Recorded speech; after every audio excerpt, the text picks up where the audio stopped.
আজকে আমি আবারও চলে আসলাম সুন্দর একটা ভিডিও নিয়ে।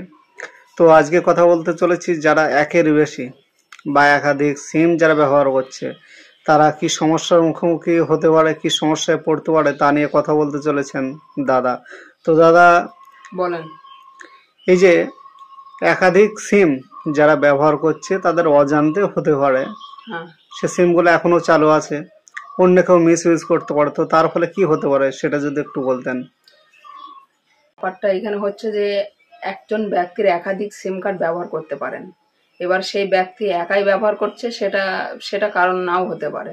তো আপনারা কি করতে পারেন, আপনাদের খেয়াল রাখতে হবে যে আমার তো একটাই আধার কার্ড, এই আধার কার্ড দিয়ে কতগুলি সিম আছে সেরকম হয়তো আপনার জানা নেই।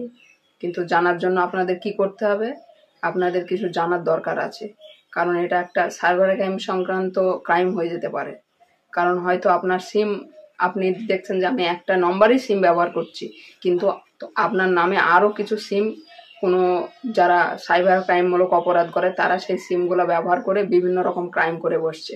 তো শেষে যখন কোনো একটা পুলিশি তদন্ত কিংবা অন্য কিছু হতে পারে তখন আপনি ফাঁসতে পারেন। কারণ যখন ডকুমেন্টস যাচাই হবে যে সিমটা কার নামে নেওয়া, তখন তো দেখবে যে না অমুক ব্যক্তির নামে নেওয়া, তখন আপনি ফাঁসবেন। তো আপনাদের সজাগ থাকা অবশ্যই দরকার। যের জন্য আপনারা কি করবেন, কি করার উপায় আছে। আপনারা হয়তো শুনেছেন যে ইলিশ ভাজলে তেল বেরোয়, আর পুলিশ যদি পেটালে তাহলে তেল বেরোয়। আপনার পুলিশ সংক্রান্ত কেসের ঝামেলায় পড়ে যেতে পারেন সিম নিয়ে।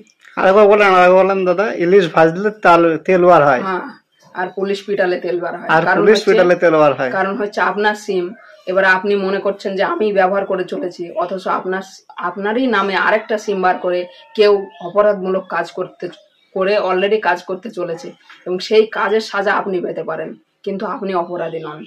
কিন্তু সেই অপরাধের সাজা আপনাকে ভোগ করতে হতে পারে। এখন করণীয় কি? সাধারণ করণীয়টা খুবই সামান্য জিনিস। করণীয়, আপনারা ভয় পাবেন না, সব রকম সুবিধা আছে এখানে। মানে আপনি কি করতে পারেন, আপনি একটা পোর্টালে যাবেন। পোর্টালটা কি? ট্যাফকপ, TAFCOP। ক্রোমে যান কিংবা গুগলে যান, যেখানেই যাবেন সার্চ করুন। সার্চ করে দেখবেন কি পাবেন, TAFCOP লিখে সার্চ করুন, দেখবেন পাবেন হচ্ছে ডিপার্টমেন্ট অফ টেলিকমিউনিকেশন। ইন্ডিয়ার একটা গভর্নমেন্টের একটা পোর্টাল, মানে টেলিকমের সাথে যোগাযোগ আছে এরকম একটা পোর্টাল। কি বললাম? Department of telecommunication. এখানে কি করবেন, এখানে স্ক্রল ডাউন করে দেখবেন সার্চের অপশন আছে, যে আপনার নাম্বারে কটা, আপনার যে নাম, মানে আপনার নামে যে কটা সিম চালু আছে এরকম একটা সার্চ বারের অপশন আছে। সেখানে যান, গিয়ে আপনার নম্বরটা মারবেন।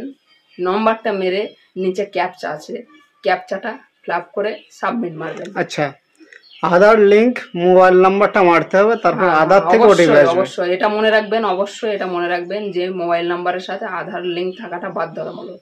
নাহলে আপনারা, তাহলে যে ফোনের সাথে আধার লিংক আছে সেই ফোন নাম্বারটা ওই পোর্টালে দাবাতে হবে। সেটা দাবানোর পর যে ওটিপি আসবে আধার থেকে সেই ওটিপিটা দিতে হবে।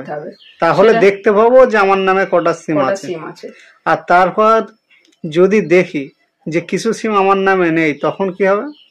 কিছু সিম যখন দেখবেন যে আমি একটা নম্বরই ব্যবহার করছি, অথচ আমার নামে 4 থেকে 5টা সিম রানিং আছে, কন্টিনিউ আছে, ওখানে দেখবেন আপনি ক্যান্সেলের অপশন পাবেন। ক্যান্সেল, ওখানে আপনি যেটা ব্যবহার করছেন সেটা বাদে সবগুলি ক্যান্সেল করতে পারেন। এবার যদি শোনেন, যদি ওই ক্যান্সেলের রিকোয়েস্টটা যদি ডিপার্টমেন্ট অফ টেলিকমিউনিকেশনটা নিয়ে নেয়, তাহলে সেগুলো ক্যান্সেল হয়ে যাবে। যদি রিসিভ করে নেয় ওরা, তাহলে কিছুদিন হয়তো সময় লাগবে, কিন্তু সেগুলো ক্যান্সেল হয়ে যাবে। এবার আপনি দেখছেন যে আমি একটা কি দুটো সিম ব্যবহার করছি, সেই দুটো রাখেন, বাদ বাকি সব ক্যান্সেল মেরে দেন।